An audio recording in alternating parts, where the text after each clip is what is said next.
आज की इस मीटिंग में हम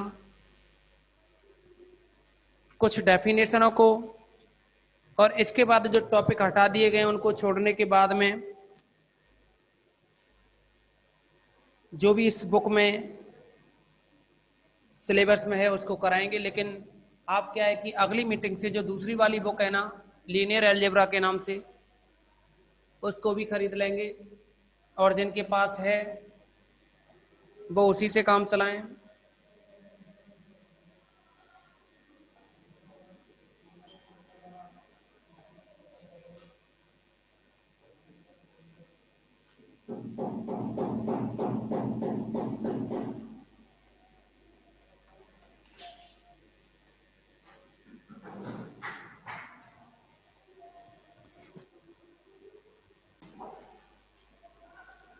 आपके लिए कल एक हम डेफिनेशन लिखा रहे थे वेक्टर सब स्पेस की। इसके बाद में आपको निरर्थक या विषम उपसमष्टि या उचित उपसमष्टि यानी निरर्थक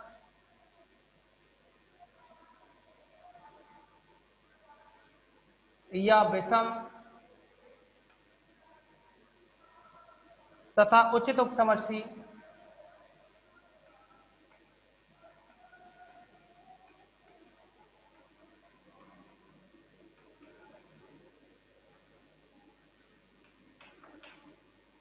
देखो इसमें क्या है कि जो आपको उपसमष्टि टॉपिक जो कराया है, उपसमष्टि की ये जो डेफिनेशन भी आपको लिखाई गई है, यह एक्चुअली क्या है कि सिलेबस में है नहीं, पर हमने क्या है इसको डेफिनेशन को यहाँ आपको लिखा दिया है।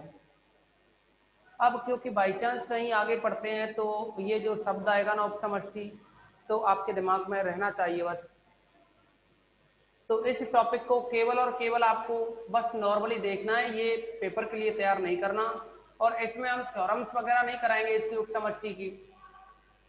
उपसमष्टि की जो थ्योरम्स हैं उनको हम आपके लिए इसमें सॉल्व नहीं कराएंगे, क्योंकि आपके सिलेबस में ही नहीं है, क्योंकि पेपर में ही नहीं आएगा इसमें से, तो फालतू का क्यों बढ़ाएं इसको। तो हमने बताया था उपसमष्टि में कि किसी भी समष्टि की दो उपसमष्टि होती हैं। जैसे कि हमने वहां उपग्रुप के लिए बताया कि उसके भी दो उपग्रुप होते हैं, एक तो खुद और एक उसका तत्समक से।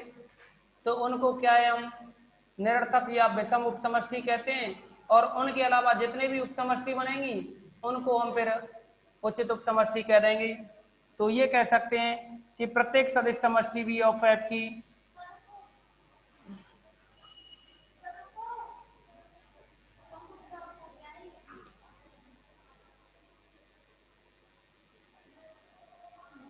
प्रत्येक सदिश समष्टि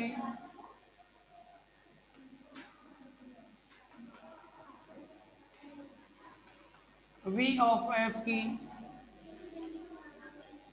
दो, एक तो खुद वी तथा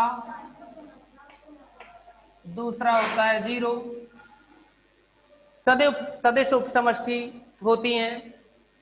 यानी प्रत्येक सदिश समष्टि वी ऑफ एफ की दो, एक तो वी और दूसरा क्या है जीरो, सदिश उपसमष्टि होती हैं।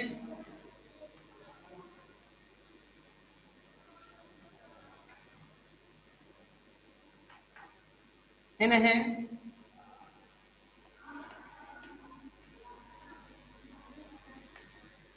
विषम या निरर्थक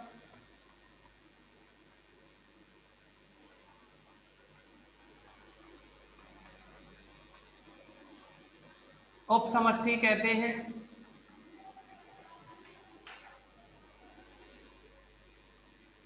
इनके अतिरिक्त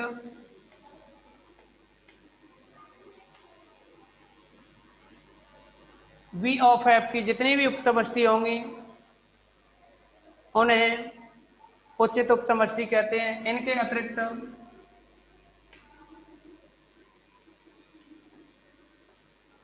वी ऑफ एफ की सभी उपसमष्टि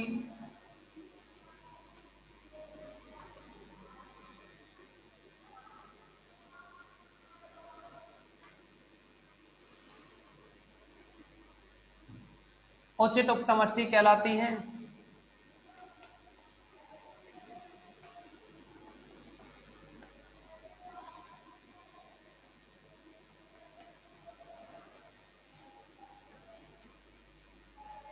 जैसा कि हमने आपको बताया कि सिलेबस में वेक्टर सब स्पेस के नाम से टॉपिक नहीं है, लेकिन ये डेफिनेशन हमने लिखा दी है वेक्टर सब स्पेस यानी सदिश उपसमष्टि।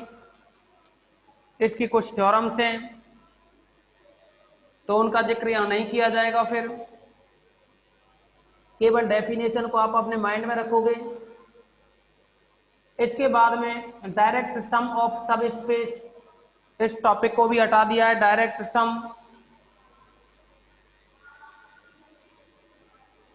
सम नाम से जो टॉपिक है उसको हटा दिया, यानी अनुलोम योगफल, इस टॉपिक को हटा दिया है। लेकिन अब हम आपको एक रैखिक योग पर डेफिनेशन है, यानी रैखिक योग की जो डेफिनेशन है इसके बारे में डिस्कस करेंगे। यह सिलेबस में है, लीनियर सम के नाम से कोई टॉपिक नहीं हटाया गया और ना ही ये हटाया जाएगा, क्योंकि इसकी जरूरत हमें बार बार पड़ती रहेगी। लीनियर सम की जरूरत आगे पड़ेगी। तो जैसा कि हमने आपको बताया कि आप क्या है कि दूसरी जो बुक है उसको भी खरीद लेंगे, अब उसकी आपको जरूरत पड़ती रहेगी उस दूसरी वाली बुक की।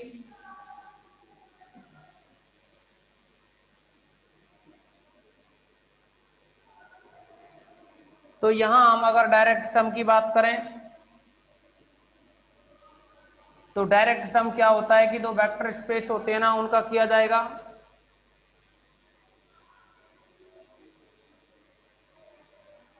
तो डेफिनेशन है ये डायरेक्ट सम यानी रैखिक, सॉरी लीनियर सम, डायरेक्ट सम तो आपके सिलेबस में नहीं है, यहाँ लीनियर सम है ना, रैखिक योग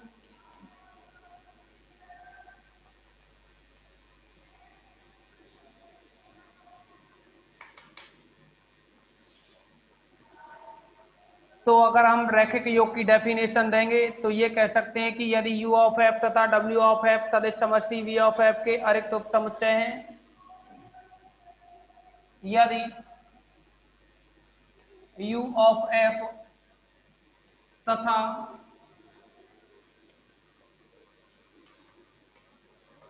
w ऑफ f सदिश समष्टि v ऑफ f के दो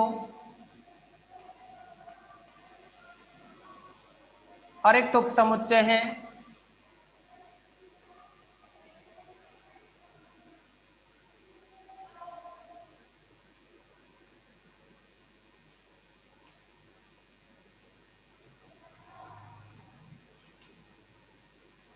तब इनका योग निम्न प्रकार परिभाषित है।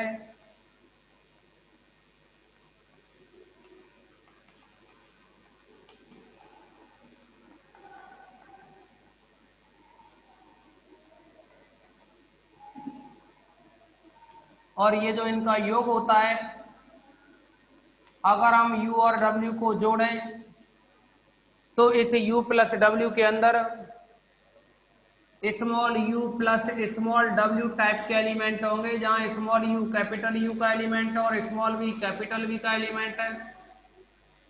तो इस डेफिनेशन में किसी भी स्टूडेंट को कोई भी डाउट्स नहीं होना चाहिए।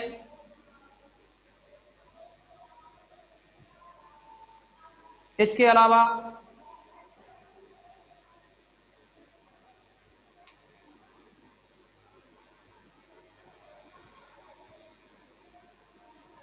इस पर डिपेंड एक थ्योरम होती है,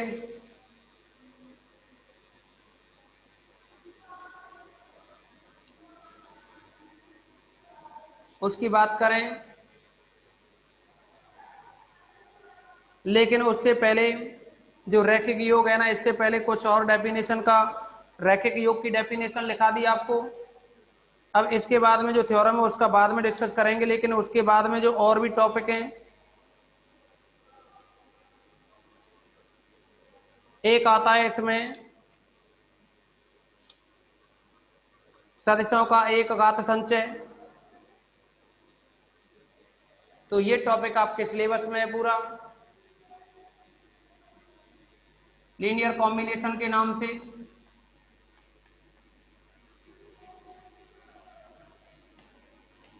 आपने जब एलपीपी पढ़ी थी तो वहां सदिशों का एक घात संचय काम में आया होगा, लीनियर कॉम्बिनेशन के नाम से, जहां आपने एक घाततः स्वतंत्र और एक घाततः परतंत्र पढ़े थे ना, वो यहाँ भी काम आएंगे आने को तो, लेकिन वहां भी पढ़ चुके हैं आप एलपीपी की बुक में। एलसी और एलआई याद होगा आपको, एलडी और एलआई, लीनियर डिपेंडेंट और linear independent. Question number chapter number जो सेकंड था उसमें क्वेश्चन नंबर पहला ही ए एक्सरसाइज का दे रखा था, उसके कई भाग थे। तो अब देखिए हम यहाँ सदस्यों के एक घात संचय की बात करें तो इसमें मान लीजिए V फील्ड F पर एक सदिश समष्टि है,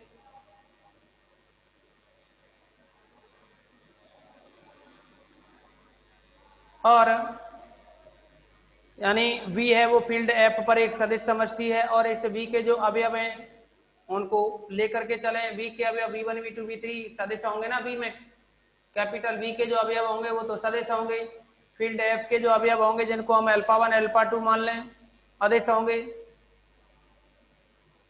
तो सदिशों का एक घात जो संचय बनता है उसके बारे में अगर चर्चा करें हम तो कह सकते हैं कि माना V ऑफ F एक सदिश समष्टि है,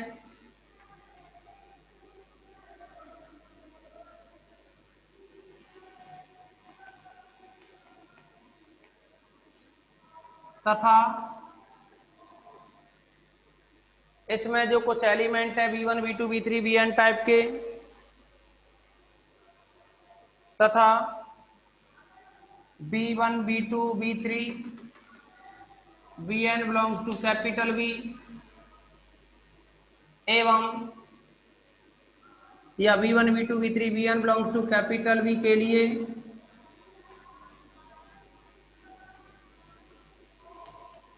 alpha 1 alpha 2 alpha 3 alpha n belongs to field F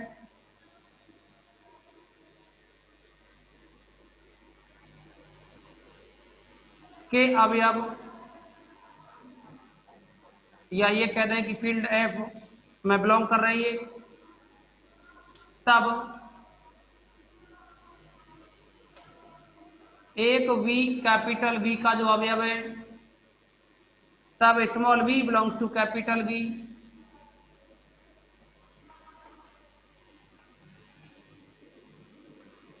इस प्रकार है कि small v is equal to alpha 1 v1 plus alpha 2 v2 plus alpha 3 v3।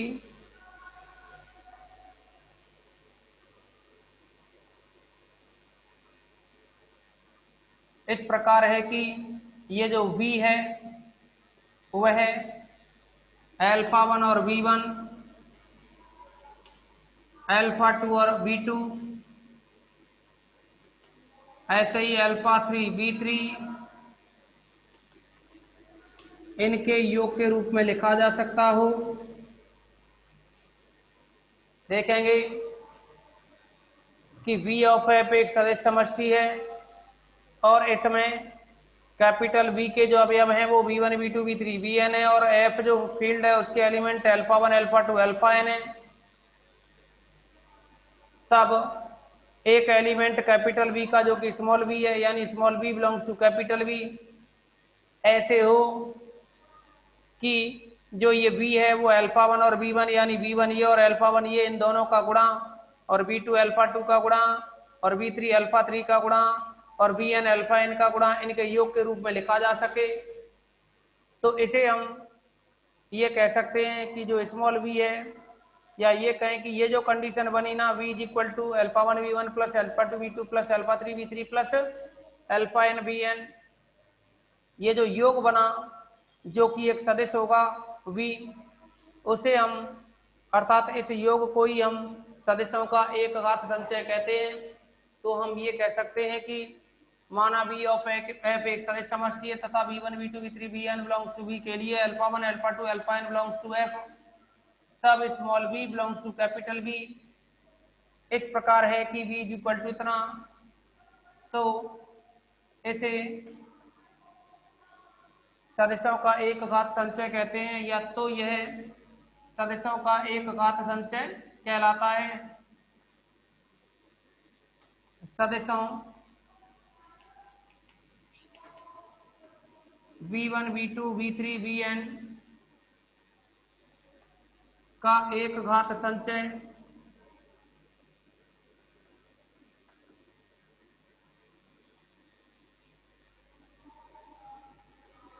कहलाता है। आप इसका स्क्रीनशॉट लेंगे। एक घात संचय का बहुत जरूरत पड़ेगी इसकी आगे, एक घात संचय की, और आगे चल करके एक घात स्वतंत्र और परतंत्र है ना, उनकी भी जरूरत पड़ेगी, एलडी और एलआई, लीनियर डिपेंडेंस और लीनियर इंडिपेंडेंस।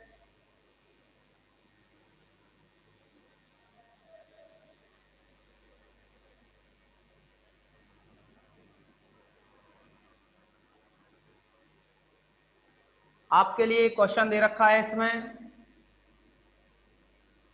एग्जाम्पल एक है ये, सदिश समष्टि V3R में, सदिश समष्टि V3R में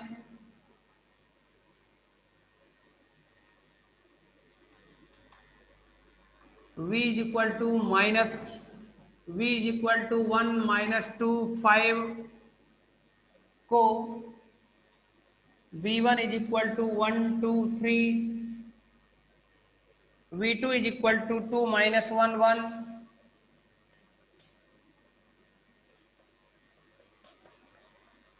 v3 इज इक्वल टू 1 1 1 के एक घात संचय में व्यक्त कीजिए।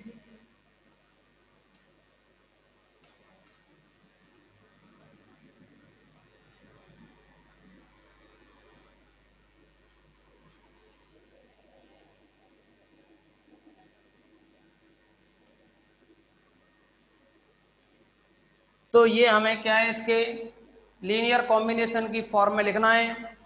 इसे लीनियर कॉम्बिनेशन की फॉर्म में लिखने के लिए आप देखेंगे इसमें कि सदिश समष्टि V3R, यहाँ V3R का जो मीनिंग होता है, V3R का मतलब है कि इस V3 जो यहाँ वेक्टर स्पेस दे रखा है ना V3, जो कि फील्ड R पर है, तो इसमें V3 के जो एलिमेंट बनेंगे, 3 का मतलब होता है यहाँ कि XYZ की फॉर्म में, यानी 3 ट्रिपल की फॉर्म में। यहाँ XYZ 3 कोऑर्डिनेट्स होने चाहिए। अगर V4 का होता है, इसका मतलब होता कि यहाँ x1 x2 x3 x4 की फॉर्म में, ऐसे बनता है ये एलिमेंट। तो इस तरह से ये V3R का मीनिंग रहा। अब हमसे जो पूछा है इसमें कि V3R में एक जो V है, V ये जो 1 -1 5, इसको V1 V2 V3 के एक घात संचय के रूप में व्यक्त कर सकते हैं।